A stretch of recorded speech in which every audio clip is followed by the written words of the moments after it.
Hello everyone, welcome to my video. Di video kali ini aku mau bahas novel ini.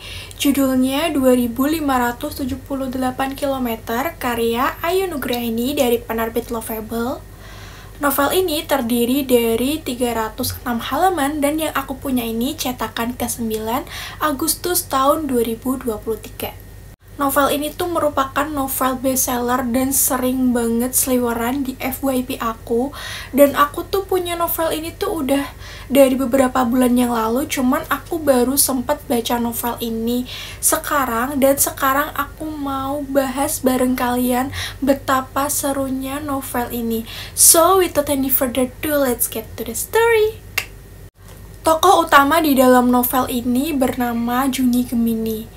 Juni memiliki seorang pacar bernama Bulan dan mereka itu udah menjalin hubungan selama 3 tahun.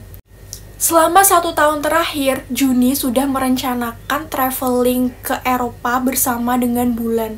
Namun, seminggu sebelum keberangkatan mereka, Bulan tiba-tiba ingin menunda traveling tersebut dengan alasan ada pekerjaan yang tidak bisa ditinggal. Juni pastinya merasa kecewa karena hal ini tuh bukan pertama kalinya Bulan menunda acara penting mereka. Juni yang udah terlanjur kecewa dengan Bulan yang menurutnya itu nggak ada effort, akhirnya memutuskan untuk mengakhiri hubungannya dengan Bulan dan memutuskan untuk tetap pergi ke Eropa seorang diri. Di perjalanan keliling Eropa, Juni mengenal seorang laki-laki yang satu tur dengannya bernama Elio. Jadi si Juni ini tuh pergi keliling Eropa lewat tour agent gitu loh guys. Dan dia kenal sama Elio ini tuh pertama kali waktu di pesawat. Setelah itu Elio menemukan jurnal booknya Juni yang tertinggal di cafe dekat hotel waktu dia stay di Paris. Nah, si Elio itu tuh ceritanya sama kayak Juni, dia itu pergi keliling Eropa seorang diri, dan Elio itu juga baru aja putus 1 tahun yang lalu dengan mantannya, yang udah menjalin hubungan dengannya selama 5 tahun, dan Elio ini mendengar kabar bahwa mantannya akan segera menikah. Nah, selama keliling Eropa ini, Juni bersama Elio itu mengunjungi kota Paris, Barcelona, Milan, Venice, Roma, dan juga Napoli.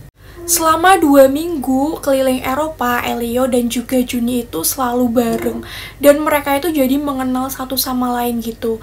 Elio ternyata adalah seorang penulis dan Juni adalah seorang editor majalah. Jadi mereka itu masih satu frekuensi ya pekerjaannya. Setelah 2 minggu bareng-bareng terus nih, Juni sama Elio tuh merasa nyaman satu sama lain. Tapi di sisi lain mereka itu juga merasa ragu apakah setelah mereka kembali ke Jakarta, mereka masih bisa sedekat itu.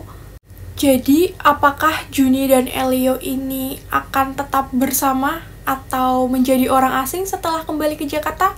Temukan jawaban kalian sendiri, nanti aku bakal kasih link dari novel ini di description box ya guys. Aku tuh suka banget sama novel ini, nggak heran karena novel ini tuh jadi national bestseller karena alur ceritanya tuh bener-bener sebagus itu. Penggambaran kota-kota di Eropa yang Juni dan Elio kunjungi tuh bener-bener detail. Banyak wawasan tentang seni Eropa yang disisipkan di dalam novel ini. Pokoknya narasinya tuh bener-bener bikin pembaca larut ke dalam cerita. Setiap kalimat yang ada di dalam novel ini tuh berisi dan berbobot banget. Konfliknya juga sederhana. Pokoknya aku sangat merekomendasikan novel ini untuk kalian baca karena super worth it. Sangat layak disebut sebagai novel bestseller. Dan waktu aku lihat profil penulis yang ada di belakang halaman ya, penulisnya itu ternyata masih muda loh, kelahiran 2001, which is lebih muda dari aku. Dan kamu hebat loh bisa bikin cerita sebagus, sedetail ini. Aku kasih rating 5/5. Ini sebagus itu sih novelnya. Gak heran kalau dia itu bisa dicetak berulang kali. Bahkan yang aku punya ini udah cetakan ke-9 loh. Dan aku tuh juga suka sama covernya. Covernya tuh simple tapi sangat estetik gitu ya guys. Mungkin kekurangan dari novel ini yang bisa aku temukan adalah font size-nya yang agak terlalu kecil-kecil guys. Jadi bikin waktu baca tuh agak sedikit cepet boring gitu. Padahal ceritanya tuh bener-bener seru, dan aku juga suka sih sama bookmarknya, lucu banget. Ini tuh kayak tiket pesawat gitu guys. I think that's all guys, my review about this book. Dan mungkin sampai di sini dulu video aku kali ini. Kalau kalian suka sama videonya, jangan lupa untuk klik like dan subscribe, share juga ke teman-teman kalian, and see you to the next video. Bye bye.